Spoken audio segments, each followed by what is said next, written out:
transmisión Radio Virgen de Fátima online desde Teniente Juan Ventre y de la Virgen, Barrio Jara, Asunción, Paraguay.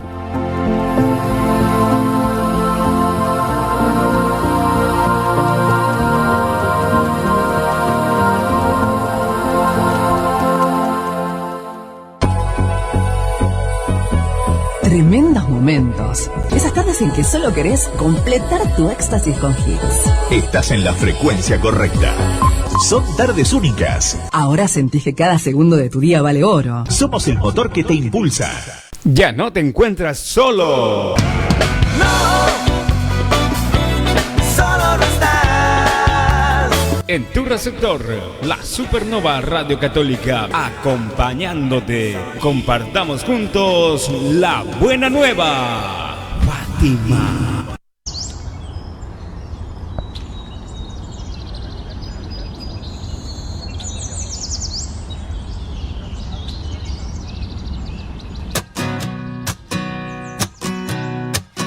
Lo que todo el mundo ansía, encontrar la felicidad. Fátima. Muéstrame Dios, para lo que está hecho mi corazón. Y es que es hacer uso pleno de mi libertad. Es un camino a ciegas que se basa en confiar. Es poner mi calendario en blanco y dejarte rellenarlo. Dios, te pido que me ayudes a realizarlo.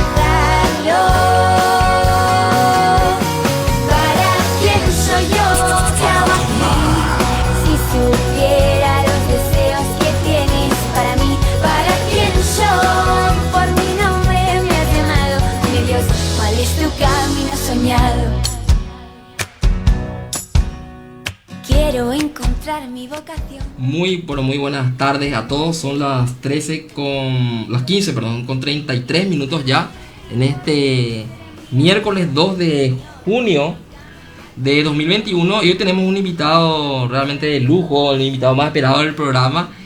¿Quién no le conoce al padre Javier Olivera Rabasi? Que Lupe nos va a leer brevemente su currículum para poder presentarlo formalmente.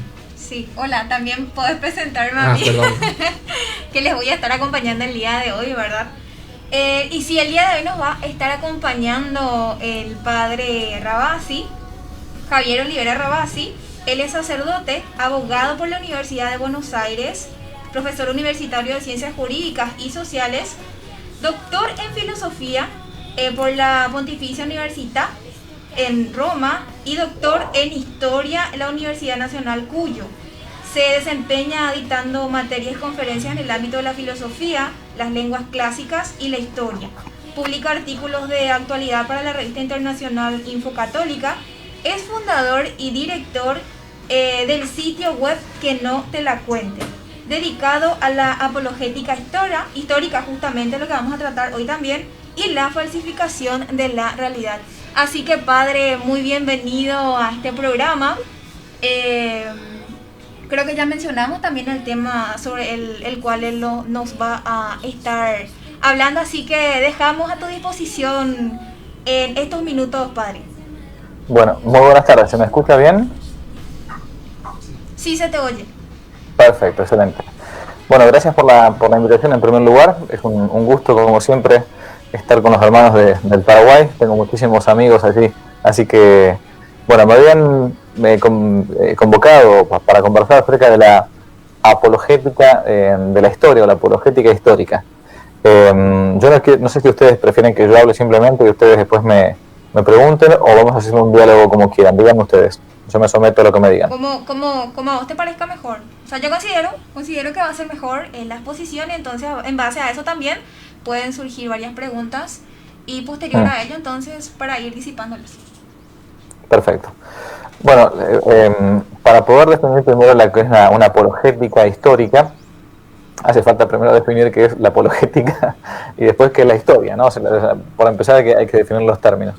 La apologética hoy por hoy es una palabra que está bastante como en desuso, porque en algunos sectores de la iglesia se dice que es algo que es malo, que no es bueno, que es anticuado, que pasó de moda, que esto quedó ya en el tiempo y que no hace falta utilizarla. Y por eso en muchos seminarios, me animaría a decir que en la inmensa mayoría de los seminarios católicos donde se forman los sacerdotes, no se enseña.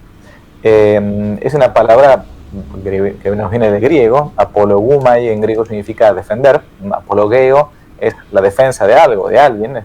Uno hace una apologética de un imputado en un juicio, como abogado defensor, hace una apologética de su propia familia, de su propia fama, en fin, bueno.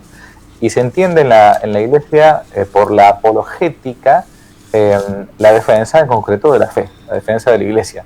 Por ejemplo, ayer o anteayer, me fueron los días, la Iglesia en el calendario litúrgico, creo que fue ayer, celebraba la fiesta del mártir San Justino mártir, el patrono de los filósofos, se llama así, que entre otros tiene como Sócrates una apología, ¿no?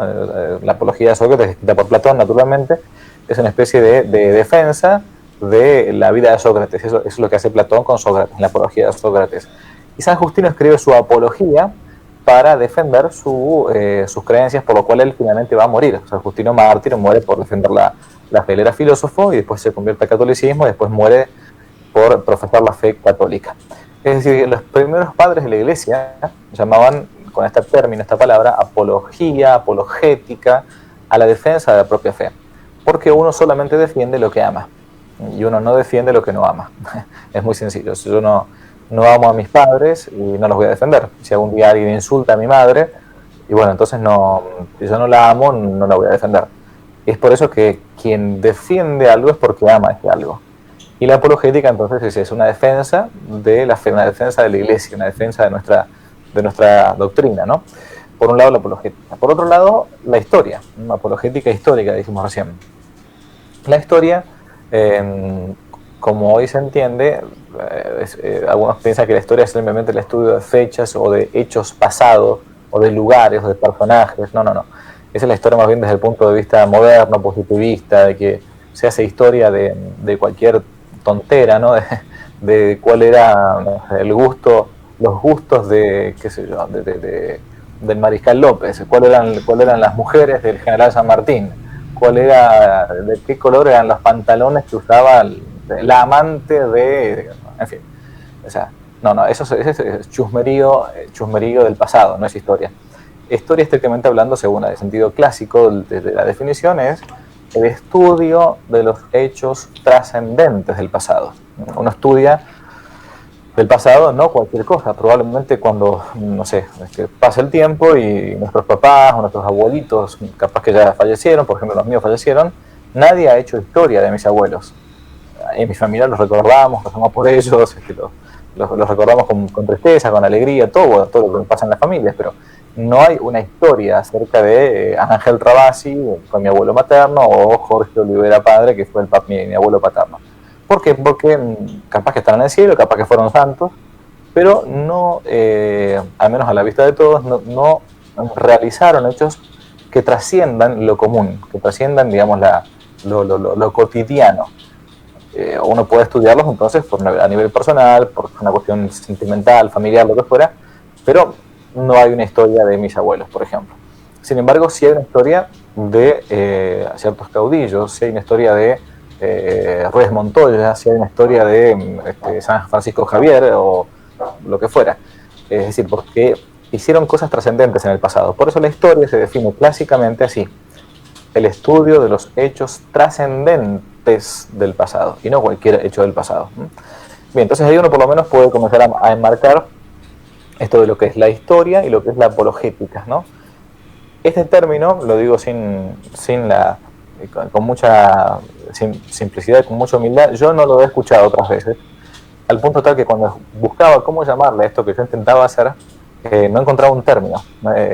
Defender la fe a partir de la historia, bueno, ¿cómo se puede llamar? Entonces por eso dije, bueno, llamémosle de ese modo, apologética histórica. ¿Y cómo surge esta inclinación de mi parte? Surge porque cuando muchas veces sucede que los jóvenes pasan de la escuela secundaria o del colegio, ¿no?, a la universidad, en muchas universidades comienzan poco a poco a ser atacados en su propia fe, no directamente contra los dogmas de la fe. O sea, no que vayan a ir directamente a decirte la Virgen María no fue virgen, Jesucristo no es Dios, es simplemente un hombre, un loco, un fanático, un profeta, pero no es el Mesías esperado de Dios, el Hijo de Dios, la segunda persona de la Santísima Trinidad encarnada. En las universidades no te van a atacar, puede ser que sí, pero pocas veces. Lo que sucede muchas veces es que cuando uno entra al ambiente universitario es que te van atacando la fe desde los costados, ¿no? Desde, por ejemplo, la filosofía, desde la historia, desde la literatura. Y entonces uno de los ámbitos que se utiliza mucho en este mundo laicista, anticristiano, anticatólico, es la lucha contra la fe desde la historia. Por ejemplo, te dicen que la Iglesia fue durante siglos, fue una oscurantista, enemiga de la mujer, machista, misógina, que subyugaba a la mujer, que la tenía como una especie de cosa, que no la respetaba, ¿no? que era todo un patriarcado y la mujer era una pobre sumisa siempre toda la vida. Por ejemplo, te dicen que en la conquista de América se mataron a todos los indios, que hicieron un genocidio, que no quedó ningún, entre comillas, pueblo originario, y que acá solamente si vos no te convertías al catolicismo, te venían con la cruz y con la espada, y entonces te imponían la fe, ¿no? O por ejemplo, te hablan de la Inquisición, de la Edad Media, y así, pero miles y miles y miles de falsedades históricas que a fuerza de repetir, uno sabe que, como decía un revolucionario comunista que fue Lenin, decía que una mentira dicha 1000 veces se termina transformando en una verdad, ¿no? Entonces tanto se ha dicho que la Inquisición mataba a la gente que no pensaba como la Iglesia, que en España, en América, hizo un genocidio, y entonces todo el tiempo, que uno, incluso un católico, termina viéndose como golpeado por estas cosas. ¿Y qué sucede cuando, sobre todo lo que yo veía en el ambiente, o veo en el ambiente universitario, es que cuando una persona que es católica, pero que tenemos nuestras fallas, nuestros pecados, nuestras debilidades, después escuchamos esto en un ambiente de una cátedra, de una materia, ¿no? De parte de un profesor, ¿qué es lo que pasa? Yo comienzo a temblequear en mi propia fe. Digo, bueno, a ver si la Iglesia entonces no es tan buena como me la pintaban cuando era chico, y entonces yo, ¿por qué voy a estar siguiendo las normas de la Iglesia? ¿Por qué voy a estar siguiendo los sacramentos, buscando los sacramentos, siguiendo los mandamientos de la ley de Dios, si todo es un desastre? ¿Por qué voy a tener que seguir adelante yo en mi vida cristiana? Entonces comienzo a justificar mi propio modo de obrar porque los otros me dicen que la Iglesia ha sido corrupta, mala. Bueno, y claramente que sí, la Iglesia somos todos los bautizados. Y en la historia hay santos y hay pecadores. Hay sacerdotes santos y sacerdotes que son un desastre total, papas que seguramente deben estar en el infierno y papas que estarán en el cielo. Pero bueno, entonces eso es la apologética como una introducción, si que no la podemos conversar un poco más, pero como una introducción, eso es lo que se podría llamar una apologética histórica, una defensa de la fe a partir de la propia historia. Y es un ámbito que nosotros los católicos, laicos o sacerdotes, porque acá es lo mismo, hemos dejado de estudiar. No conocemos absolutamente nada de nuestra propia historia. Y quien no conoce su pasado no puede defenderlo. Quien no conoce el pasado de su familia, ¿cómo va a defenderlo cuando lo atacan? Por eso es importante saber defender la fe desde esta ciencia auxiliar de la teología que puede ser la historia. Eso es más o menos un poco como para comenzar lo que es la apologética histórica. Como decía en Orwell, quien controla el pasado controla el futuro, ¿verdad? Y yo creo que de ahí, sí. ¿Cómo? Correcto, sí, exactamente, es una frase excelente. Sí, y yo creo que de ahí también se desprenden muchas de las cosas que estuviste señalando dentro de tu exposición, ¿verdad? Y una de las cosas que yo suelo resaltar muchísimo es que al momento de nosotros defender nuestra postura en base a la que nosotros fuimos estudiando, es que la mayoría de las personas que hacen una especie de contra, podríamos decir, el lavado de cerebro que tienen contra la Iglesia misma, es tratarte de fanático o fundamentalista. Sí, claro. Bueno, pasa que para el mundo moderno, para estos progres del mundo moderno, toda aquella persona que no piensa igual que ellos es un fanático y un fundamentalista. Y si nos dicen fanáticos o fundamentalistas porque nuestro fundamento es Jesucristo, y bendito sea Dios. O sea, díganmelo 1000 veces si quieren, no pasa nada. Soy el primer fundamentalista del mundo. Si mi fundamento es Cristo, bendito sea Dios, díganmelo 20 veces, no pasa nada. Pero a ver, Lo mismo que pasaba cuando los primeros cristianos eran mandados a los leones, eran martirizados. En el primer siglo de la era cristiana, ya bajo el Imperio Romano, los cristianos eran perseguidos por la causa o el descargo, la imputación de algo que a nosotros nos parecería que es raro, que es rarísimo.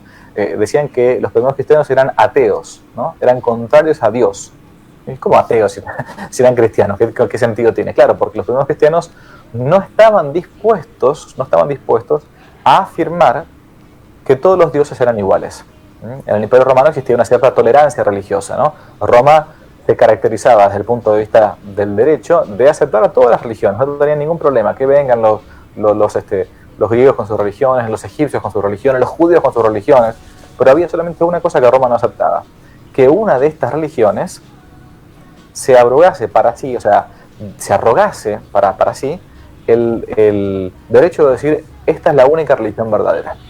Entonces, los que no estaban de acuerdo con decir que todas las religiones eran iguales, ¿no? Eran tildados de ateos, y eran condenados por el delito de lesa majestad, se llamaba así, porque, entre otras cosas, no querían dedicarle un pequeño granito de incienso al dios, entre comillas, emperador, ¿no? ¿Y cuál era el cargo que les ponían a estos primeros cristianos? Intolerantes, fundamentalistas, retrógrados, lo mismo que ahora se hace con nosotros. Entonces, si uno dice que la única religión verdadera es la que el mismo Hijo de Dios vino a explicar acá a la tierra, para el mundo moderno eso es una herejía. Por eso hay estos famosos genios de la progresía local, moderna, que te hablan de que la Inquisición medieval, etcétera, hoy por hoy, les suena horrible para ellos, pero hay que hacérselos en la cara a propósito. Existe hoy por hoy una Inquisición progre que quiere que uno piense lo que ellos piensan, que uno diga lo que ellos dicen, que uno calle lo que ellos quieren que uno calle.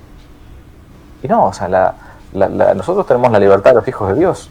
O sea, no. Lo único que a uno lo hace libre, es vivir en la verdad, ¿no? La verdad os hará libres, decía el buen Jesús. Entonces, por esto uno no tiene que tener miedo. Y esa es una de las cosas principales que uno puede plantear a la gente, es no tener miedo de decir la verdad. Pero es lo primero, es lo elemental. Entonces, bien, que nos digan fundamentalistas, fanáticos, locos, bueno, gracias, muchas gracias. Sí. Padre, esta pregunta capaz sea un poco compleja, ¿verdad? Porque primero, lo que significa el inicio de la modernidad y terminando luego con lo que es Hegel. Yo sé que usted tiene una maestría o doctorado, tengo entendido, de filosofía, y esto muchas veces no entendemos, pero para explicarle al común de la gente, porque es algo de repente sencillo, como usted lo explica.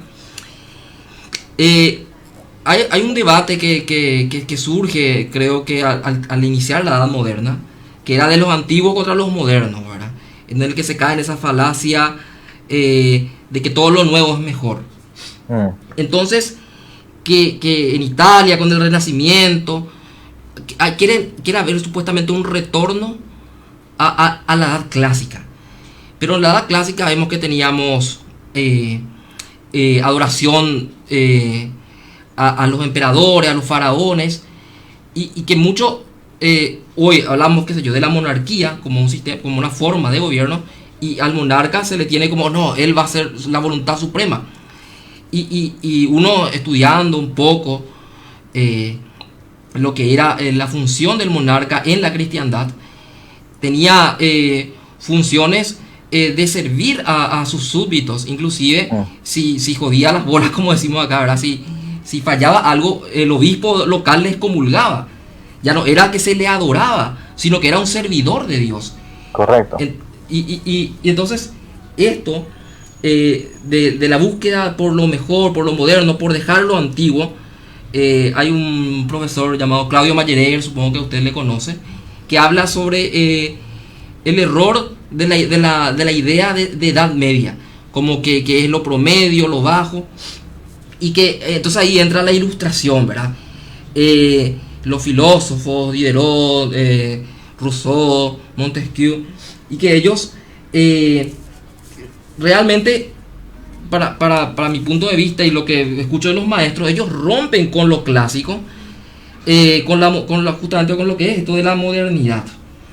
En palabras simples, padre, ¿qué podríamos entender nosotros? ¿Qué es la modernidad como pensamiento filosófico o como ese conjunto de errores que rompe con el mismo pensamiento clásico y complementado con lo que era la cristiandad? Uh-huh. Bueno, la cristiandad es, la Iglesia ha definido siempre la cristiandad como aquel momento histórico, o no solamente histórico, perdón. La cristiandad es cuando la doctrina del Evangelio, la doctrina evangélica, la doctrina cristiana, empapa el orden social. O sea, hay cristiandad cuando en una sociedad se manejan los, digamos hoy por hoy, los códigos, ¿no? Los códigos cristianos, ¿no? Donde desde el verdurero al zapatero, desde el abogado hasta el rey o el presidente, sabe que entonces hay principios que no son negociables, que son inmutables, ¿no? Los principios cristianos son esos, ¿no? En algunas épocas de la historia, entonces hubo cristiandad y en otras épocas de la historia no hubo cristiandad. Ejemplo, en la China comunista hay cristianismo, pero no hay cristiandad, porque la filosofía del evangelio, la doctrina evangélica no empapó jamás los estados. O sea, hay cristianismo, pero no hay cristiandad. Mientras que en algunos momentos de la historia, ese cristianismo de los cristianos, ¿no? También estaba junto con el orden social que era cristiano. Por ejemplo, y esto se llamó así, se la llamó la Edad Media, o la gran época para la fe, o los siglos de la fe, que fueron especialmente los siglos XII, XIII, podremos comenzar con el XIV, hasta ahí nomás, ¿no? Que justamente se la conoce así con los tiempos de cristiandad, al punto tal que, si uno se pone a pensar, y ve en la historia, los atlas, los mapas, Europa, en cuanto tal como la conocemos ahora, en los mapas antiguos era llamada así, la Christianitas, la cristiandad. Pero de un mapa antiguo no se llamaba Europa, España, Francia, no, era la cristiandad. Y en los documentos antiguos, en los documentos papales o los reyes, a los príncipes de la cristiandad se hablaba, ¿no? Entonces la cristiandad era todo esto, era todo, digamos, el occidente cristiano, ¿no? ¿Qué fue lo que sucedió? A partir, si queremos poner una fecha, más o menos un tiempo, ¿no? A partir del siglo XV, fines del XIV, principios del siglo XV, 1400, 1500, va a comenzar una cierta decadencia en el pensamiento teológico, en el pensamiento filosófico, y entonces el hombre, en vez de estar mirando más bien la ley de Dios, tanto el zapatero, el verdulero, como el mismo rey, que sabía que era, como decías recién, un servidor de los súbditos y no un jefe, ¿no? Esto es bien evangélico. Aquel que quiere servir es que se haga como el último de todos, se haga como el servidor de todos, dijo Jesús, ¿no? Bueno, comienza a plantearse que para él mismo es su propia rey, su propia ley. Por eso va a llegar a decir un rey francés, Luis XIV, ¿no? L'état c'est moi, el Estado soy yo. O sea, no hay nada más arriba de mí. O sea, ¿qué hay arriba de mí? Nada. Yo soy el que encarna la ley, digamos, ¿no? Mientras que antiguamente, en tiempos de cristiandad, el rey sabía que tenía que rendir cuentas a Dios y a su vez tenía que rendir cuentas a sus no digo pares, pero sí sus súbditos con poder, los distintos estados, los estamentos como la iglesia, la pequeña aristocracia. O sea, había que responder por esto, al punto tal que existían los tratados acerca de la tiranía, si era lícito no matar al rey. O sea, en algunos casos, la famosa novela de Lope de Vega, ¿no? Fuente Ovejuna, que un pueblo entero mata a un tipo que era un tirano, como una especie de intendente, porque era un violador de mujeres, un miserable, bueno, en fin. La modernidad entonces, ¿qué viene a ser? Viene a ser la ruptura de este régimen o de este periodo de cristiandad, ¿no? Donde ya no es el norte, el centro, ¿no? Jesucristo y la vida cristiana, sino el propio yo. Lo que se conoce en filosofía como el llamado el principio de inmanencia, de permanecer en uno mismo. Soy yo el que se da las leyes, soy yo el que dice lo que está bien, lo que está mal, soy yo el que dice que la verdad es así o es asá, en fin, bueno, todos los modos de mostrarse de este tipo, ¿no? Bueno, eso es más o menos lo que se podría plantear como la modernidad, ¿sí? La modernidad que podría comenzar a partir, si queremos, del siglo XIV o XV, ¿no? Más o menos es eso. Bueno, yo quería también hacer un poco más de énfasis en lo que habías mencionado respecto a que muchas veces somos ignorantes, ¿verdad? Que no conocemos nuestra propia historia, ¿verdad? Sí. Y pasa que, y pasa muchísimo, y últimamente también se vio por ciertos acontecimientos que se dieron en Alemania por sobre todo, ¿verdad? Y yo creo que ya sabrás a qué me refiero, padre, ¿verdad? Sí. ¿Cómo nosotros, qué podemos hacer nosotros si son nuestros propios pastores quienes lentamente es como que están incurriendo y vuelven a incurrir en esos errores? ¿Cómo nosotros podríamos defender si son ellos mismos la cara prácticamente de nuestra iglesia quienes nos están dejando mal parados? Bueno, vamos a poner un ejemplo concretamente que dijiste recién. Damos de cuenta que estamos en Alemania, ¿no?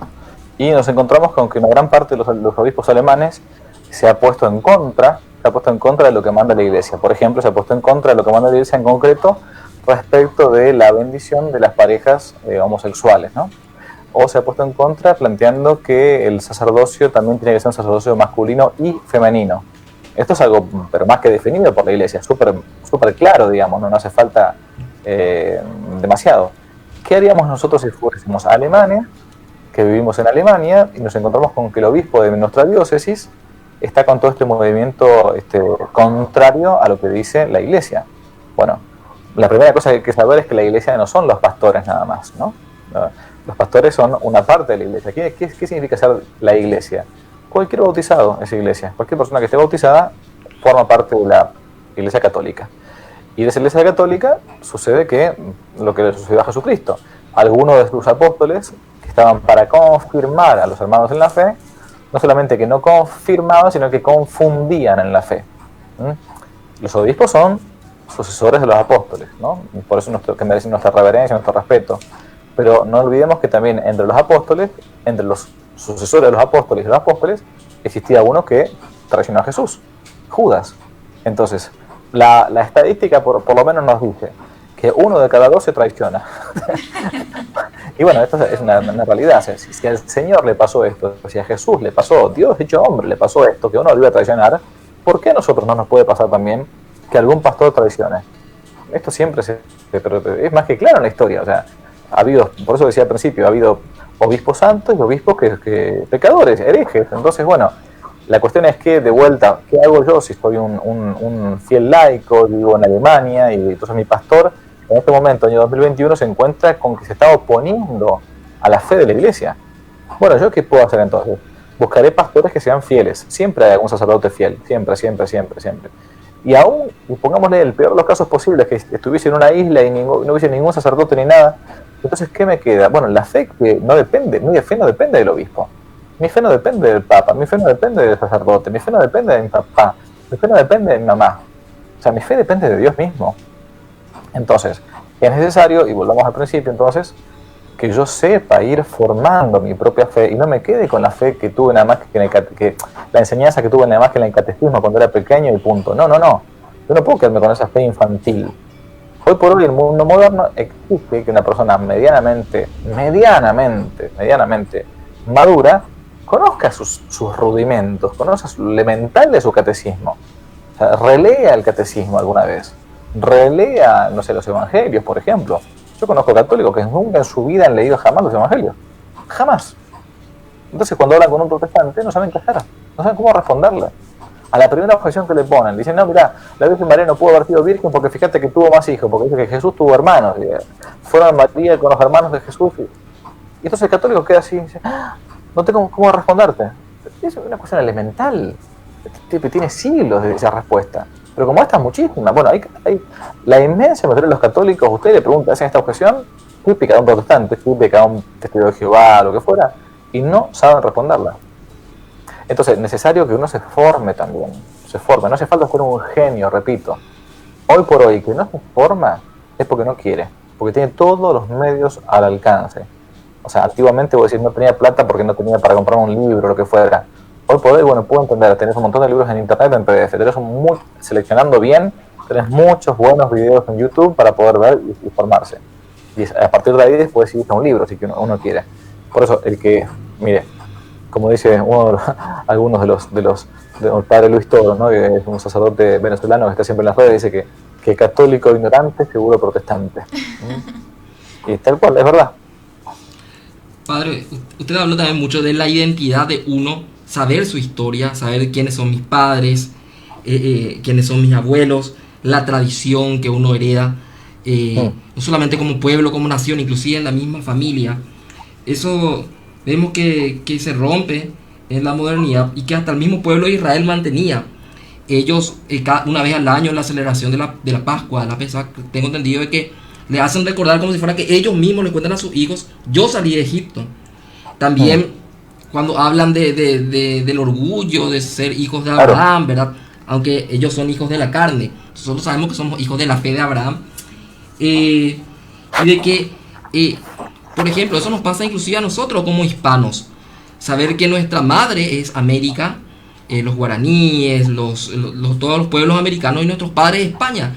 Y ese odio que tenemos hacia España, porque nos venden un chip, nos lavan el cerebro, de que nuestro padre natural es el malo, el desgraciado, y que nuestro padrastro, que capaz ya le maltrata inclusive a nuestra madre, que pueden ser otros pueblos que vinieron y se aprovecharon de lo que vino después de las independencias, que ellos son los buenos, ojalá ellos no hubieran conquistado. Y todo esto es lo que implica la evangelización de América, la Inquisición, las cruzadas, lo que fue la Edad Media, que no creo que pedirte que te pongas en profundidad de eso, porque para eso están tus videos, para que también le invitamos a la gente que vea. Pero yo tengo una pregunta, padre, en relación a la falta de memoria que tenemos sobre cosas que pasaron en el mismo siglo XX o en el siglo finales del XVIII y el XIX.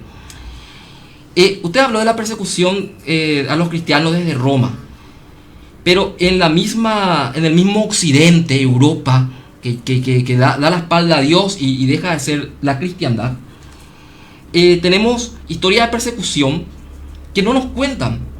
Que en un año de la Revolución Francesa, ¿verdad?, yéndonos a los datos puros, se mató más gente que en 3 siglos de Inquisición, que en un juicio, con un proceso, y que eso también lo explica muy bien usted en sus videos.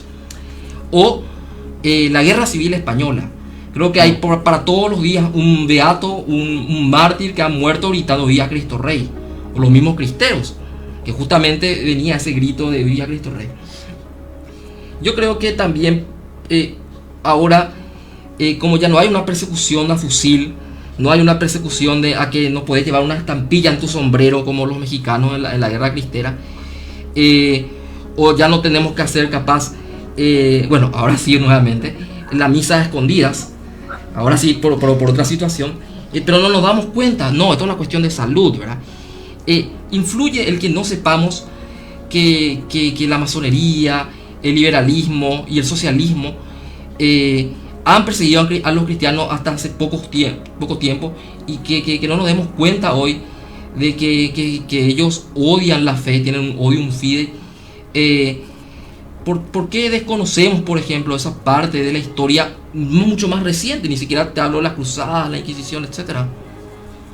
Bueno, porque no se le da valor a la historia, ¿no? La historia ha sido prácticamente dominada por un movimiento liberal, positivista, como decía antes, que se la estudia como una serie de hechos, de números, de fechas, de lugares, muchas veces sin ningún sentido. O sea, la gente, incluso cuando en los profesorados de historia, estoy hablando yo, no saben conectar, no tienen una visión de conjunto de lo que fue la historia. Entonces son como hechos aislados, muchas veces localizados, una historia local puramente. La historia, si uno estuviera en Paraguay, estudia nada más que lo del Alto Paraná, la historia del Alto Paraná, una cosa bien específica, concreta y chiquitita. Está bien que no estudie la historia local, pero es una parte del todo. O sea, no solamente es como pero en Paraguay o en Holanda o en la India, donde uno esté, uno no puede nada más que...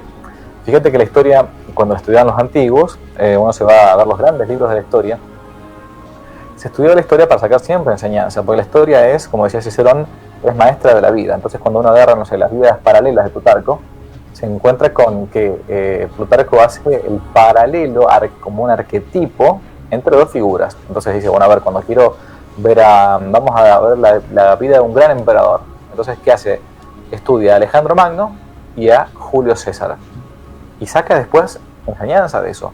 Y eso se llama la historia arquetípica, la historia a partir de modelos. Entonces, nosotros hemos dejado ese modo de estudiar la historia. y por eso repito y volví al principio, ¿no? Que la historia ha quedado relegada a la anécdota del chisme, a que Bombacha usaba a la amante del tal caudillo, y la verdad que y seguramente tiene que haber sido importante para el caudillo, pero para nosotros no es importante que Bombacha usaba es delirante, ¿me explico? Entonces, se nos ha metido esto y a nosotros se nos ha metido que la historia es aburrida, que la historia no sirve, que la historia no tiene ningún sentido. Entonces, claro, nadie estudia la historia, mucho menos un católico, mucho menos un seminarista, un sacerdote, un obispo, lo que fuera. Entonces después no tenemos herramientas para responder. Y a la primera de cambio, no podemos hacer ni siquiera paralelos. Lo que decías recién, lo de la Revolución Francesa, y muchos creen que fue una revolución de la libertad, de la igualdad, de la fraternidad, y no tienen la menor idea de lo sangrienta que fue la Revolución Francesa, ¿no? Cuando se habla de, por ejemplo, no sé, a ver, hoy podemos hablar del comunismo. Ahora hay elecciones en Perú el domingo que viene, ¿no? Pero uno pregunta a un joven de 20 años qué es el comunismo o quién fue Fidel Castro, hay muchas cosas que no se dicen más, ni hablar de lo que fue la Guerra Civil Española, la Cruzada Española. No, fue un loco Franco que se levantó un día y quiso matar a todos los comunistas. Escúchame, la verdad es que no resiste ni un análisis eso desde el punto de vista histórico. Pero ¿qué pasa? Hemos dejado a la izquierda, hemos dejado a los liberales que narren la historia con el famoso relato que se llama ahora, ¿no? Y bueno, por eso es importante que uno, reitero, no hace falta que uno sea un genio, un erudito, pero mínimamente alguna vez algo de la historia de la Iglesia tengo que leer. Están los famosos libros del padre Alfredo Sáenz, llamado La nave y las tempestades, pequeños compendios chiquititos, muy cortitos, muy bien escritos, muy amenos, muy fáciles de leer, para poder poco a poco ir viendo los periodos de la historia de la Iglesia. Entonces creo que es importante eso, ¿no? Tanto para alguien que tenga una formación de una cultura general, estoy hablando, ¿no? Reitero, no hace falta ser experto, pero es importante para poder dar razones en nuestra propia fe cristiana, ¿no? Marci, yo no sé si tenés alguna otra pregunta más, porque yo quería hacerle una pregunta como para englobar nomás ya No, sobre el punto que decía el padre, ¿verdad? De que ahora, con todo esto del progresismo, del lo llamado marxismo cultural, parece que nos olvidamos de la historia de quienes estuvieron antes de ellos, ¿verdad? Y quería hacer una pregunta al respecto, ¿verdad? Porque en este programa intentamos no inclinarnos ni a izquierda ni a derecha, ¿verdad? Apartar nuestro pie de la maldad, como dice Proverbios. ¿Quiénes fueron estos, verdad? Los primeros que persiguieron en el siglo XIX a la iglesia, expropiándola, quitando sus conventos, colegios, universidades, pero en España, en Francia, como hasta en Argentina, o inclusive, no sé si acá en Paraguay, ¿verdad? No tengo datos, pero sé que en Argentina sí, para pasar a hacer educación pública, salud pública, y hoy quieren privatizar todo. O sea, ¿qué puede decirnos, padre, de la historia del liberalismo decimonónico y la influencia que ha tenido la masonería con bueno, ellos? Tenemos que aclarar muchísimo para ese tema. Habría que hablar un par de horas más. Pero el liberalismo en cuanto a ideología, si uno quiere hablar del liberalismo en cuanto a ideología, habría que remontarse más bien si queremos, a menos para ubicarlo en el siglo de las famosas, entre comillas, luces, que fue el siglo XVIII. El liberalismo en cuanto a partido político, uno de los primeros es allá por la década del 20, 1800 en España, el Partido Liberal, digamos, ¿no? Pero los primeros padres de todas estas persecuciones contra la Iglesia no fueron los comunistas, que no existían todavía, sino que fueron los liberales. Por eso se habla de que decía Dostoyevski, ¿no? Ese gran novelista ruso, que de padres liberales, hijos comunistas. Porque el liberalismo y el marxismo, aunque parezcan dos cosas contradictorias, son como dos caras de una misma moneda. Tienen de vuelta ese principio de inmanencia en sí mismo, que creen que solamente todo parte de uno, y algunos harán más hincapié en la propiedad privada, en la economía de mercado, en el liberalismo, digamos, en el capitalismo liberal, etcétera, y otros, por contraposición, supuestamente a esto, harán más hincapié en el trabajador, el empleado, el obrero, esta lucha de clases, etcétera, etcétera, etcétera. Pero siempre de vuelta parten de una idea que, por ejemplo, comunista, el comunista va a decir, el marxista, que hay en la naturaleza, en la vida social, siempre una dialéctica, una lucha de clases, una lucha de contrarios, que hoy puede ser la de clase, mañana la del hombre contra la mujer, mañana la de los padres contra los hijos, pasado mañana la de los estudiantes contra los profesores. Entonces, parten de una idea, o sea, es una especie de axioma. Esto es algo listo, es indemostrable, es así. Y te dicen, lo que hace avanzar al mundo es la lucha de clases o las dialécticas, las revoluciones, ¿no? Al contrario, un liberal que te voy a decir anteriormente, todo lo que hace avanzar al mundo es el egoísmo personal. Lo que hace avanzar al mundo es mi propio egoísmo, mi deseo de satisfacción, de autosatisfacción, de autosuperación, etcétera, etcétera, etcétera. La famosa mano invisible de Adam Smith desde el punto de vista económico, ¿no? O sea que no entramos en este tema porque sería un poco largo y difícil de explicar. Pero ni comunista ni liberales. O sea, de hecho, el catolicismo no es una ideología, no es un sistema, ¿no? Es lo que el mismo Cristo nos enseñó, que a su vez no se contrapone al sentido común. Eso es lo importante, no va contra el sentido común de las personas. Esto lo digo siempre, es la religión que está concorde al modo de ser humano. Entonces no es antihumano, no es antinatural, sino que es sobrenatural. O sea, va terminando de coronar al ser humano. Sí. Es más, ¿verdad? Antes de darle la palabra a Lupe para su pregunta, podríamos decir entonces de que el liberalismo es el grito de no serviré del demonio, que dice que no quiere servir a nadie más que su voluntad, la voluntad del individuo, y el socialismo, la izquierda, es el grito de seré igual a Dios, ¿verdad? Que todos seremos iguales, el igualitarismo, ¿verdad? Sí. Porque yo veo que ambas ideas parten de esto que planteaba Hegel, ¿verdad? De que hacer dos contrarios para que después venza al que tenga que vencer. En cambio, creo que para nosotros, padre, y usted me corregirá, para los cristianos, la filosofía que tenemos que hacer de la historia es la de San Agustín, la de Civita Dei, de que no hay el rojo y azul, sino está lo negro, que es el mal, y está lo blanco, que sería Dios, ¿verdad? O sea, arriba, no derecha, izquierda.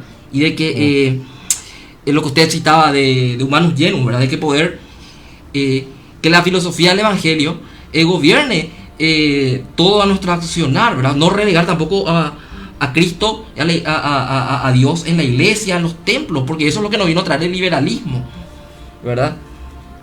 Tal cual.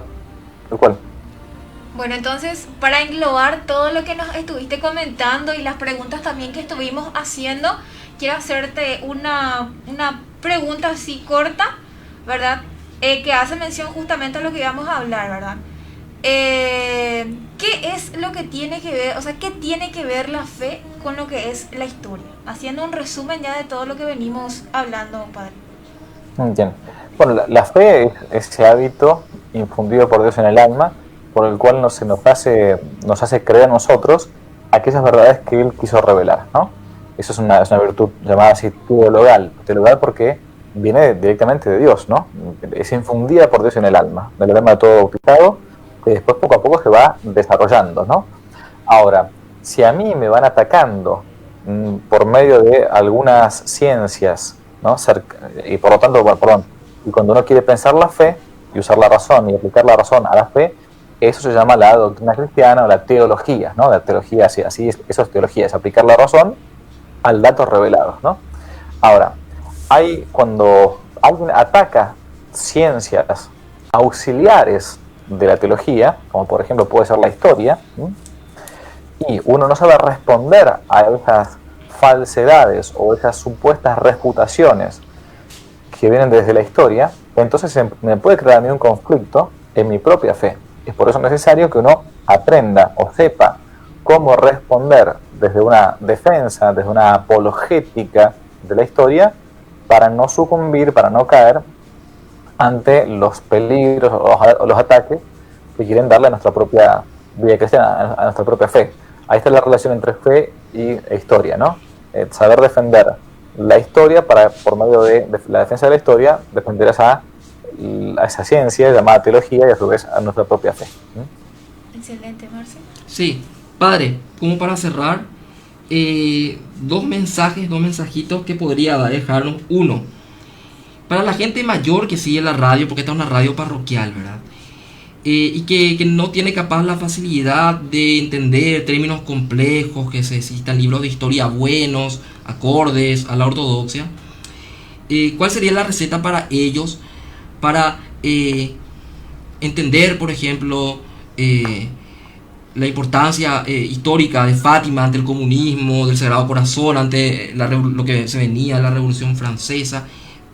Yo de repente pienso eso. ¿Cuál sería, por ejemplo, cómo podemos decirle a esta gente mayor de la religiosidad popular que puedan entender y leer un poco los signos de la historia? Y segundo, a los jóvenes, ¿qué nos queda a nosotros hacer ante la nueva moda que tenemos, la ola celeste, de libertarios, de socialistas, inclusive de celeste, fascistas? roja, amarilla, sí. todos los colores. O sea, ¿qué podemos hacer los jóvenes como católicos para mantenernos en una línea recta ante este bombardeo de las ideologías que tientan a uno a sumarse a una como si fuera un club de fútbol y todo esto?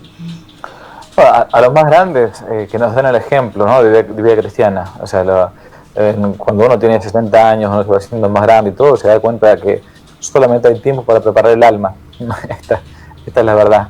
Cuando uno se va haciendo más viejo, yo no soy más viejo, no soy viejo, pero soy un poco más viejo que ustedes, ¿no? Entonces uno cuando se va haciendo más grande, quiero decir, las fuerzas van decayendo, el tiempo va pasando más lentamente, y uno empieza a darle más importancia a eso, a lo importante, y no a las cosas que no son esenciales. Por eso a los más grandes que nos den ejemplo, que nos ayuden a nosotros también con su propio ejemplo para tratar de tener las virtudes que ellos, si no adquirieron, bueno, todavía pueden adquirir, y si adquirieron, que sean como un reflejo para nosotros, para que tratar de ayudarnos a nuestra propia santidad. No voy a decir que se pongan a leer un montón de libros ni nada, porque la verdad que uno a cierta edad capaz que está cansado, lo que fuera. Sí, es verdad que hay algunos videos que pueden servir, algunos están en el canal de Que No Te La Cuenten, con perdón de la propaganda, pero que la idea mía es justamente intentar resumir todas estas cosas para que no tiene el tiempo ni nada, entonces no puedo hacerlo. Yo empecé a hacer videos porque me daba cuenta que la gente a veces no tenía tiempo para leer, o porque ya la gente no lee. Por eso me metí a hacer videos. O sea, lo mío era siempre escribir, no era nada hacer videos. Ahora me pasa que no tengo tiempo ni para escribir. Y para los más jóvenes, lo de estas modas que me decían antes y todo, bueno, son eso. Las modas que pasan, ¿no? No hay que dejarse llamar o llevar, como dice San Pablo, por doctrinas llamativas y extrañas, ¿no? La verdad que siempre una persona joven normalmente busca y tiene un deseo de cierta rebeldía, ¿no? Y hoy por hoy no hay rebeldía más grande que el mostrarse como un católico practicante, ¿no? Que no tiene miedo de mostrarse públicamente como tal. Antes capaz que antiguamente podía ser rebelde, entre comillas, ser punk, o rebelde ser emo, o rebelde ser lo que fuera. Hoy por hoy no hay cosa más rebelde en el mundo, porque va contra corriente, que ser católico practicante. Entonces, bueno, aprovechar esa sana rebeldía que existe a veces en la juventud para encauzarla hacia lo bueno y no hacia una cosa desviada. Excelente, Marce.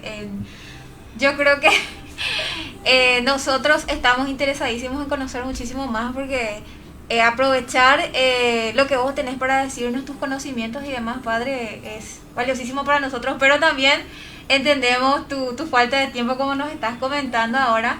Así que queremos liberarte y agradecerte por sobre todo la disposición, ¿verdad? Y estar abierto a nosotros para que la gente pueda conocer más también acerca de lo que es la apologética histórica y muchas de aquellas cosas que quizás hoy día no se hablan o no se tocan porque a muchos sectores no les conviene que se sepa la verdad. Sí. Y también antes de despedirnos, Padre, no dejarte ir sin que nos des también tus oraciones, ¿verdad? Acá en Paraguay tenemos un club de fans del Padre Javier. Entonces, te lamento mucho. Y que estás invitado más adelante nuevamente a, no sé, a estos temas que no pudimos, por ejemplo, desarrollar. Depende de tu disponibilidad. Esta es tu casa. En Paraguay te queremos mucho, ¿verdad? Te apreciamos bastante. Y nada, su trabajo, por sobre todo. Sí, ¿verdad? Que ha ayudado a muchos jóvenes. Acá hay un pequeño grupo. Participamos, creo, en un curso hace poco con el Centro Cultural Nuestra Señora de la Asunción, que también que le hacemos propaganda. Los chicos en Hernandaria, supongo que lo conoce el padre Javier, pero el padre Jorge Miguel, ¿verdad? Entonces también que reces por nosotros los jóvenes de Paraguay, que estamos intentando también llevar esa batalla espiritual, decimos, no solamente cultural, ¿verdad? Entonces, muchísimas gracias y ojalá que podamos tenerte de nuevo, padre. Cómo no, ha sido un gusto muy grande, un placer, realmente un placer. Muchas gracias por todo. Bueno, entonces vamos, Lupe, después de esta super conversación con el padre Javier, a una breve pausa y luego continuamos con más de A Viva Voz.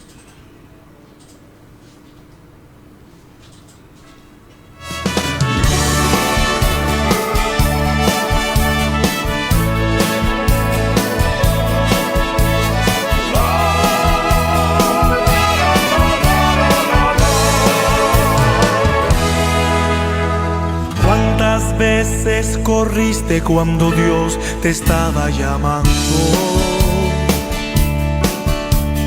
¿Cuántas veces dijiste, ocupado estoy?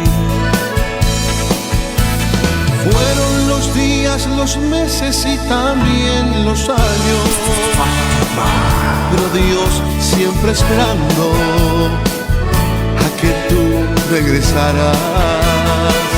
Es que Dios es así, siempre ama hasta el final. Es que Dios es así, es su forma de ser. Siempre ama hasta el final, siempre ama hasta el final. Y es que Dios es así, yo no lo puedo entender.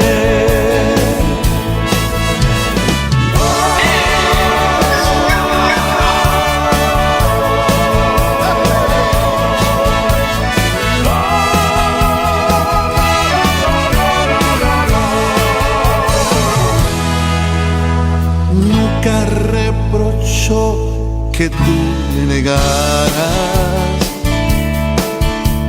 Fueron muchas las veces que tú le fallaste, pero todos los días a ti regresaba, deseando cuidarte, esperando ayudarte. Es que Dios es así, siempre ama hasta el final. Y es que Dios es así, es su forma de ser. Siempre ama hasta el final, siempre ama hasta el final. Y es que Dios es así, yo no lo puedo entender. Es que Dios es así, siempre ama hasta el final. Y es que Dios es así, es su forma de ser. Siempre ama hasta el final, siempre ama hasta el final. Y es que Dios es así, es su forma de ser.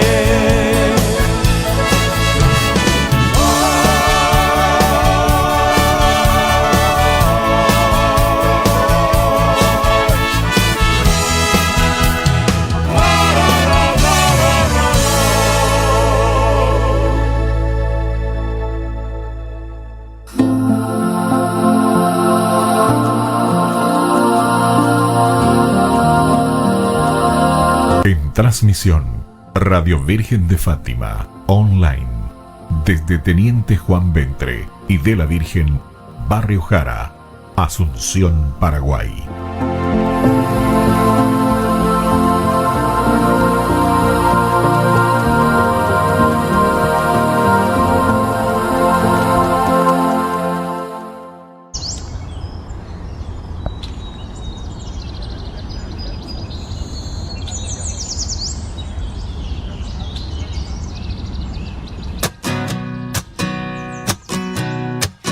Lo que todo el mundo ansía, encontrar la felicidad. Muéstrame Dios, lo que está hecho en mi corazón. Y es que es hacer uso pleno de mi libertad. Es un camino a ciegas que se basa en confiar. te pido que me ayudes a realizarlo. ¿Para quién soy yo que hago aquí? Si supiera los deseos que tienes para mí. ¿Para quién soy? Por mi nombre me has llamado. Mi Dios, ¿cuál es tu camino soñado? Quiero encontrar mi vocación, el molde perfecto de mi corazón. Estar en ti, por ti ser enviado. Señor, quiero caminar contigo de la mano, donde mi corazón salte y el tuyo quiera ir.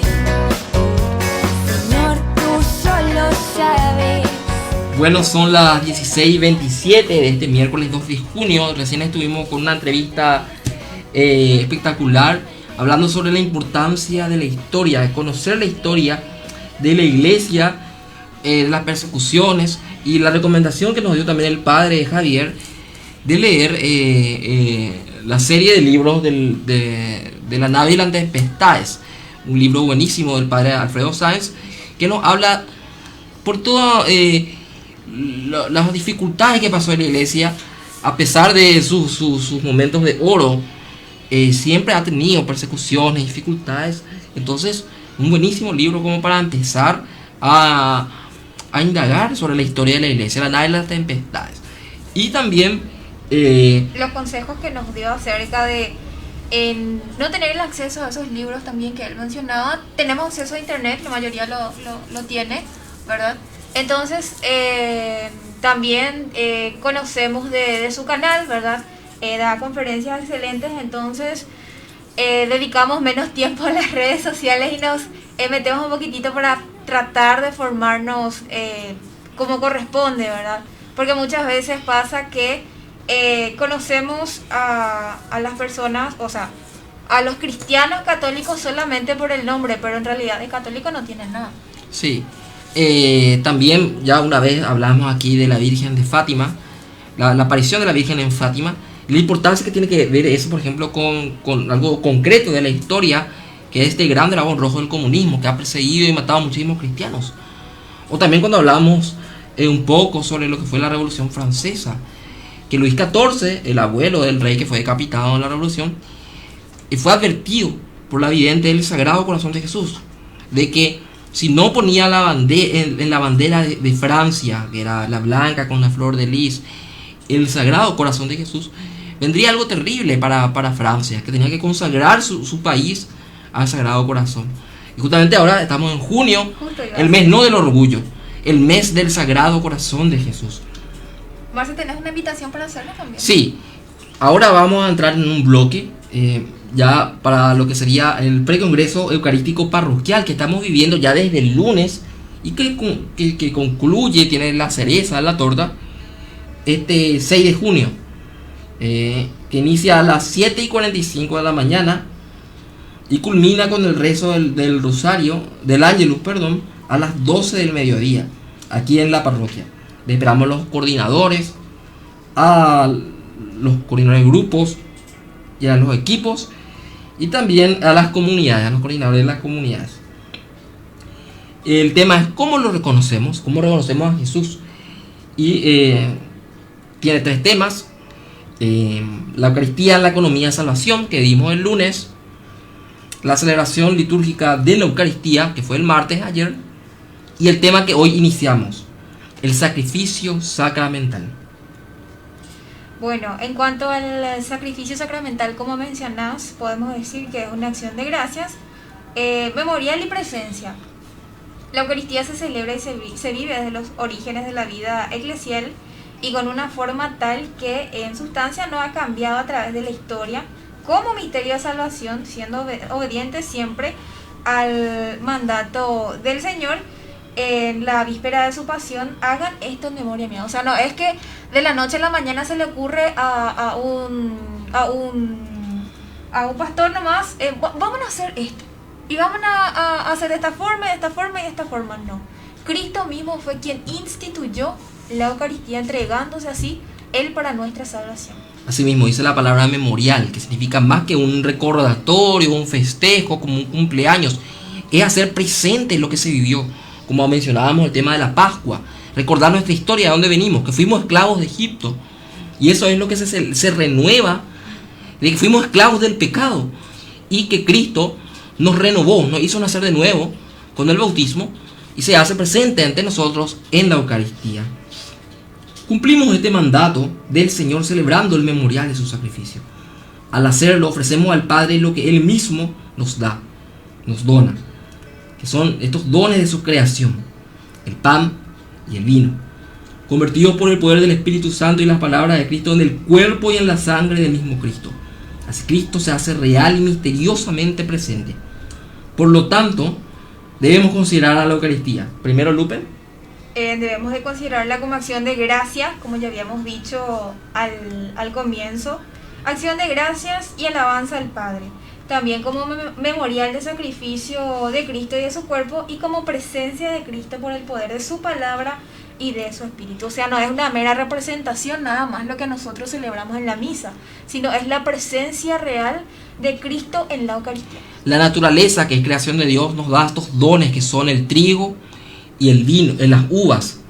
El trigo lo molemos y sale la harina de la que se hace el pan, que es mano ya de la obra del hombre. Y lo mismo, las uvas son pisadas en el lagar, se exprime, se le saca un jugo, se fermenta. Lo mismo, la harina se hornea, se le pone agua, aire, fuego, los elementos, la tierra que sería la harina, y sale entonces de este jugo de uva fermentado el vino. Entonces el pan y el vino es fruto del regalo de Dios a través de la naturaleza y del trabajo del hombre, pero es el Espíritu Santo el que hace que se transforme este pan y este vino en el cuerpo y en la sangre de Jesús. La Eucaristía como sacramento, un sello sagrado de nuestra salvación realizada por Cristo en la cruz, es también un sacrificio de alabanza en acción de gracias por la obra de la creación. En este sacrificio, toda la creación amada por Dios es presentada al Padre a través de la muerte y la resurrección de Cristo. Por Cristo la Iglesia puede ofrecer también el sacrificio de alabanza en acción de gracias por todo lo que Dios ha hecho de bueno, de bello y de justo. Ojo con esta palabra, bueno, bello y justo en la creación y en la humanidad. Decía los filósofos, los grandes filósofos, que el ser, lo que algo es, tiene cosas que trascienden de él, que son que sea uno, que sea bueno, que sea bello y que sea verdadero. Y justamente hablaba de estas palabras, ¿verdad? Bueno, bello, y le agrega lo justo, ¿verdad? Que además de bueno, es acorde a justicia, se adapta a lo que debe, el deber ser, ya no solo el ser, sino el deber ser. Entonces, nosotros alabamos a Dios, le damos gracias por los dones que nos da la vida. Entonces el domingo, día del Señor, día de su resurrección, agradeciendo el don de la vida y el regalo de la vida eterna, que no lo hubiéramos obtenido sin Cristo, que somos llamados a la vida eterna, que es el premio final después de esta vida, Dios quiera, ¿verdad? Si permanecemos unidos en estado de gracia con Él, entonces le damos gracias a Dios. Esta acción de gracias, ¿qué significa la palabra Eucaristía? Del griego Eucaristía, que es lo que celebramos el domingo, la Santa Misa, o llamado también Eucaristía.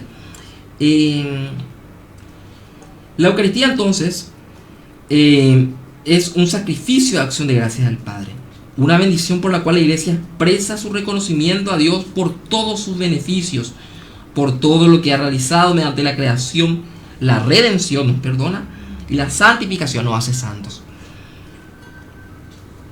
Ya habías mencionado también que la Eucaristía significa acción de gracias, y el sacrificio de alabanza por medio del cual la Iglesia canta la gloria de Dios en nombre de toda la creación, y que este sacrificio de alabanza solo es posible a través de Cristo, que Él une a los fieles a su persona. Es importante también tener en cuenta esto. Él une a los fieles a su persona, a su alabanza y a su intercesión.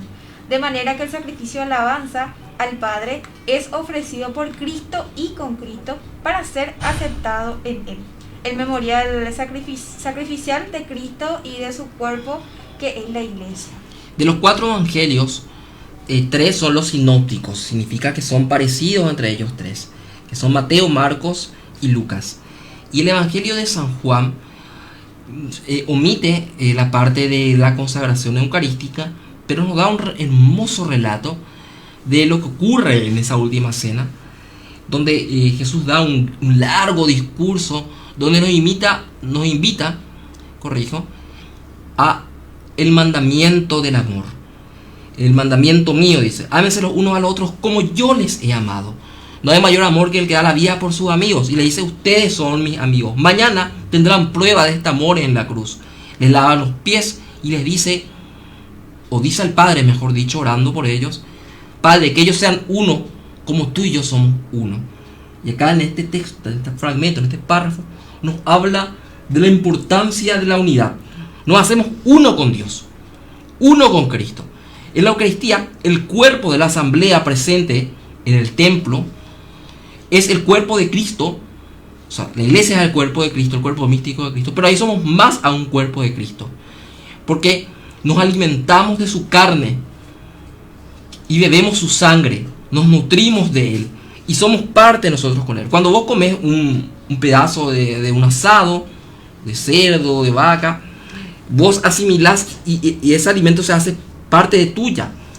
Pero con la comunión es a la inversa. Somos nosotros los que nos hacemos semejantes a Cristo. Entonces la importancia de hacer unos con Cristo, y es Él el que hace el sacrificio in persona Christi, en la persona de Cristo. Ya no es Paillillo, Monseñor Edmundo, es Cristo mismo quien actúa en la Eucaristía, haciendo ese sacrificio que es uno solo, permanente. El sacrificio del Gólgota, el del Calvario, el que Cristo se entrega en la cruz por ti, se entrega en la cruz por mí. Entonces, ahí nosotros somos partícipes de ese único sacrificio, ya no sangriento, en nuestra presencia dentro de la misa, pero que vivimos ese instante que se hace eterno, que es la muerte, la pasión y muerte de nuestro Señor Jesucristo. Cuando mencionamos a la Eucaristía como sacrificio, lo relaciono tanto a la imagen, porque a mí me conmueve bastante la figura del pelícano, ¿verdad? Creo que fue Santo Tomás, está en una de sus obras, ¿verdad? Donde pone el ejemplo del pelícano, en el que el pelícano a sí mismo es como que empieza a picarse el cuerpo y arrancarse la carne, su propia carne, para darle de comer a sus polluelos. Y son ellos quienes se alimentan y se hacen uno con su madre, que les da de comer. Así también el memorial sacrificial de Cristo y de su cuerpo, que es la iglesia. La Eucaristía es el memorial de la Pascua de Cristo, ese paso de la muerte a la vida. También, ¿verdad? Actualiza la actualización y la ofrenda sacramental de un único sacrificio, único, en la liturgia de la iglesia, que es su cuerpo, lo que ya explicábamos. En todas las plegarias eucarísticas encontramos tras las palabras de la institución, una oración llamada anamnesis.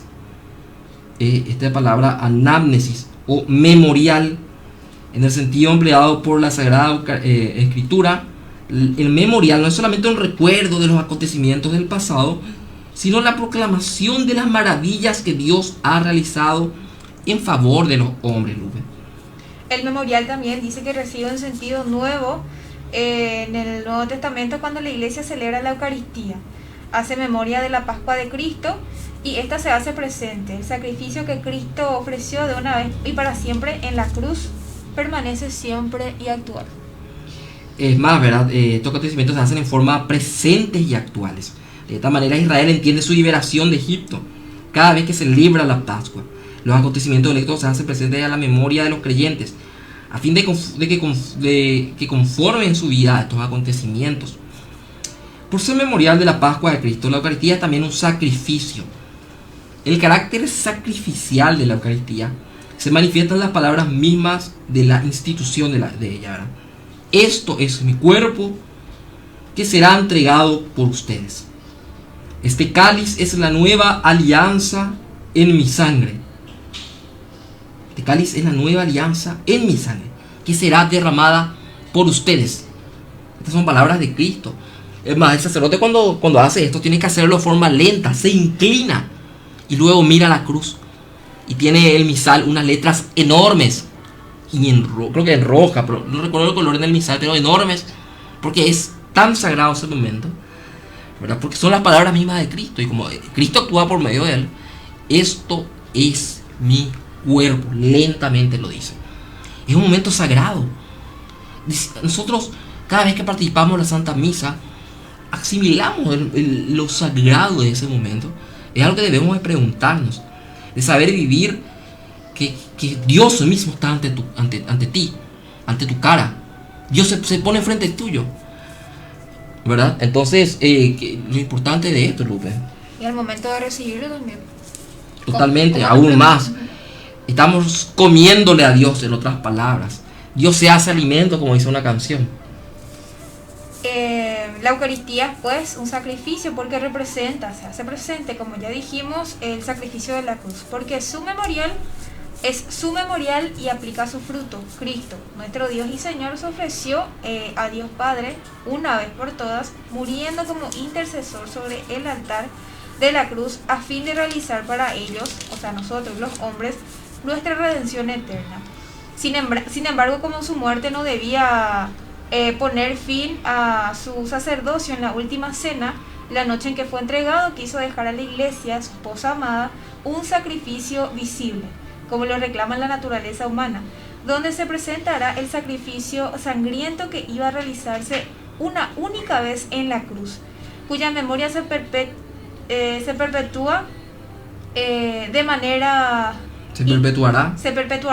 incruenta hasta el fin de los siglos, y cuya virtud saludable se aplicará a la remisión de los pecados que cometemos cada día. Sí, incruenta significa que no hay sangre.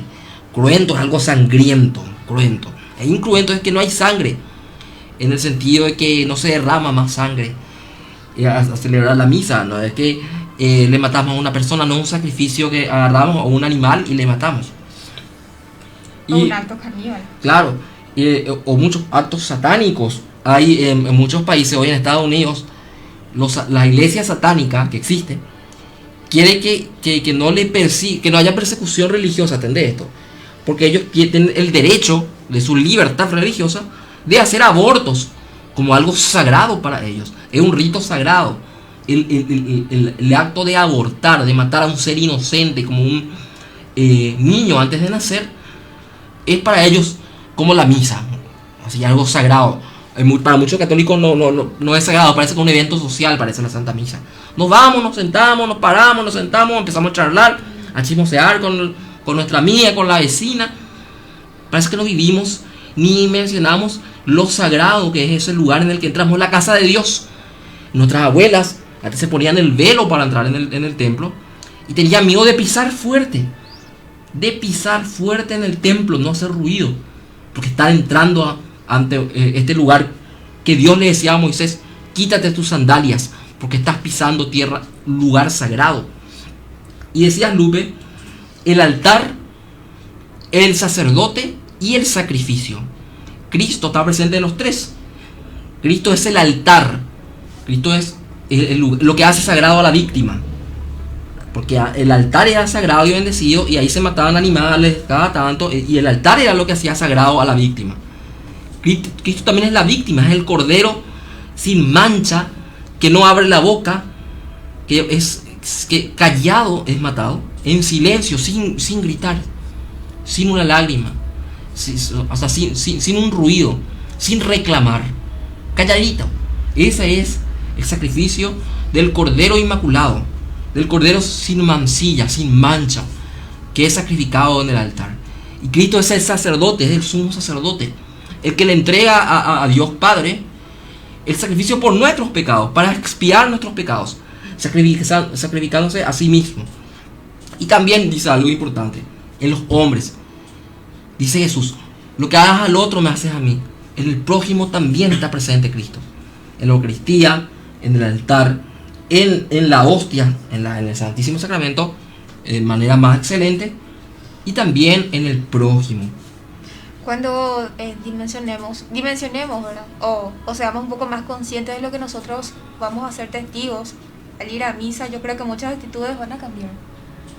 muchas de las actitudes que anteriormente se tenían en el sentido de considerarlo, me tengo que ir porque soy católico y ser católico implica irte a misa nomás.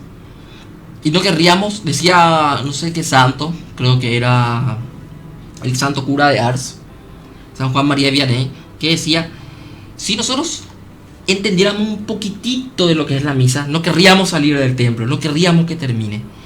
O sea, esperaríamos toda la semana que llegue el domingo para participar en la Santa Misa. Y dice, el sacrificio de Cristo y el sacrificio de la Eucaristía son pues un único sacrificio. La víctima es una y es única, ¿verdad? Y es la misma. El mismo, el que se ofrece ahora por el ministerio de los sacerdotes. Los sacerdotes actúan por él. El que se ofreció a sí mismo en la cruz, y solo es diferente el modo de ofrecer, la forma en la que lo hace. Y puesto que en este divino sacrificio que se realiza en la misa, se contiene e inmola, se mata, se sacrifica, de forma no sangrienta, incruentamente, el mismo Cristo que en el altar de la cruz se ofreció a sí mismo. La cruz era el altar en ese Viernes Santo. Se ofreció a sí mismo de modo cruento, de forma sangrienta. Este sacrificio es verdaderamente propiciatorio, porque hace propicio, es por nuestros pecados que son expiados, es expiatorio y propiciatorio, y es propicio a Dios, le agrada a Dios, porque una pena infinita que no podemos nosotros pagar, una deuda impagable, infinita, ante Dios que es infinito, que el ser humano le va a poder pagar o devolver a Dios. Entonces Dios mismo, en la persona de su Hijo, se entrega para pagar esa deuda por ti. Vos no te vas a ir a la cárcel por las deudas que tenés ante Dios. La cárcel, que es el infierno, es Cristo el que te ofrece. Yo voy a pagar por ti. Yo que no tengo pecado, me hago pecado, cargo el madero, que es maldito el que carga el madero, dice en la Biblia, y yo por vos, así como este santo polaco, San Maximiliano Kolbe, que decía, no, yo voy a morir por él tiene familia, mátenme a mí, déjenme morir a mí, en los campos de concentración nazis, ¿verdad? De que San Maximiliano Kolbe hace como Cristo y dice, no, yo me voy a morir por él, déjale a él. Él va a pagar, yo voy a pagar por él la comida, ¿verdad? Él voy a pagar la cuenta. Pero esto es más grande, yo voy a morir por él. Y que él siga viviendo. Nosotros, que fuimos enemigos de Dios, ¿verdad? Por nuestros pecados, Él se hace nuestro amigo y nos dice, ámense los unos a los otros. Ustedes son mis amigos. Con esta reflexión entonces tenemos un adelanto de lo que vamos a estar viviendo durante estos días y cuya clausura va a ser este domingo, así que nuevamente la invitación está abierta. Marce, nos vamos a una pequeña pausa antes de volver para despedir el programa.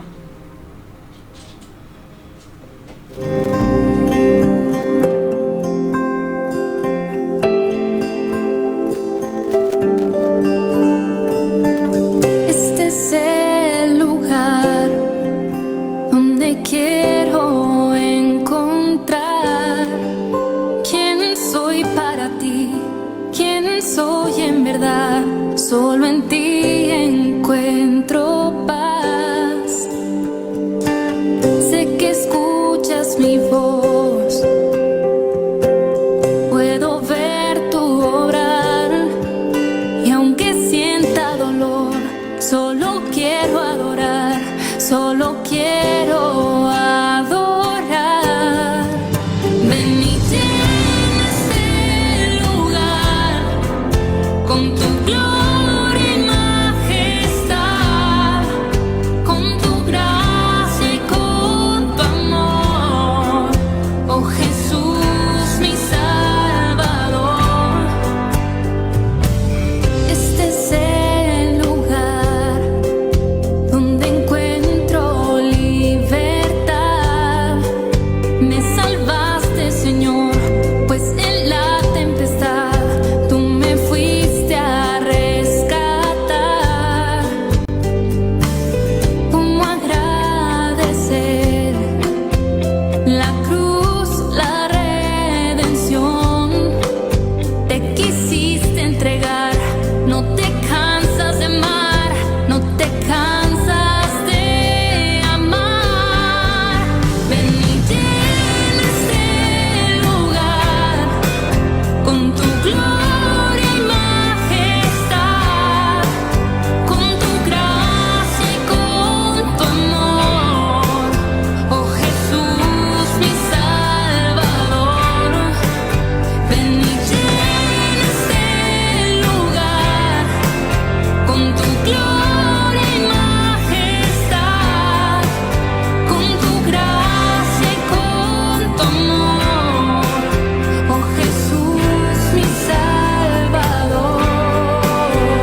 Jesús, mi Salvador, ven y llena este lugar.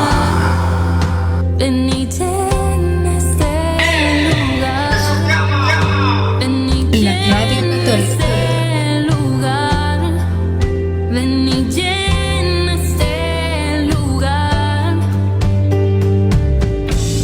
Ven y llena este lugar. Te queremos encontrar. Ven y llena este lugar. Te queremos adorar. Ven y llena este lugar. Te queremos encontrar.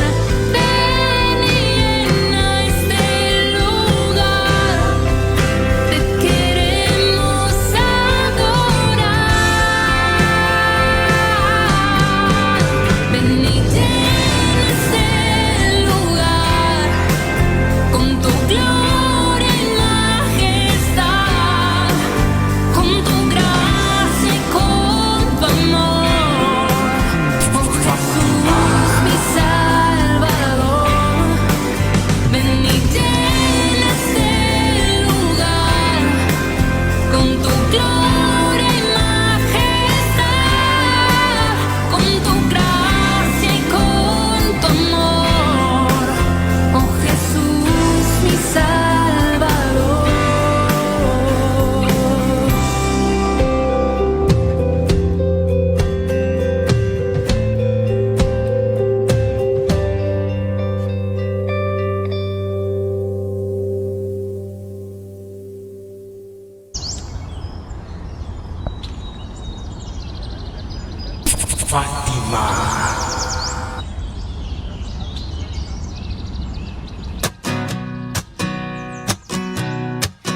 Lo que todo el mundo ansía, encontrar la felicidad. Muéstrame, muéstrame Dios, para lo que está hecho mi corazón.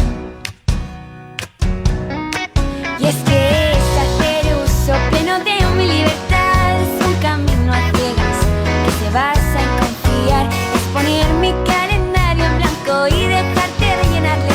Dios, te pido que me ayudes a realizarlo.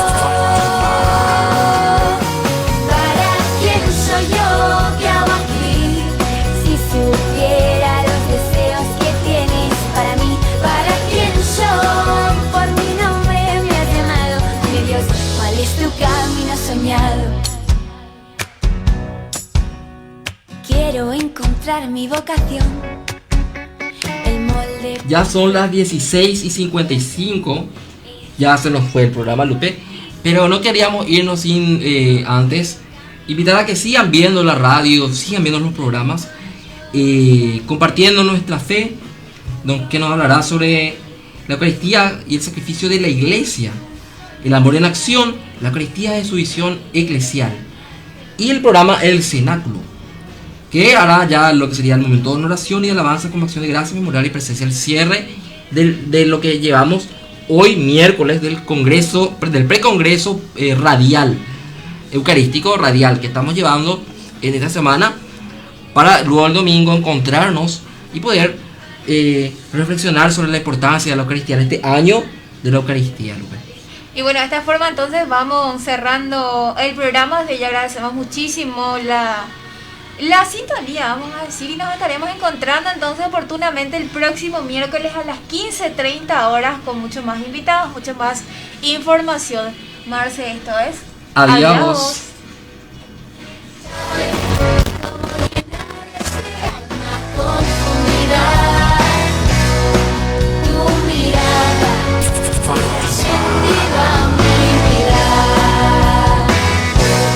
¿Para quién soy yo? ¿Qué hago aquí? Si supiera los deseos que tienes para mí. ¿Para quién soy? Por mi nombre me has llamado. Dime Dios, ¿cuál es tu camino soñado? Fátima.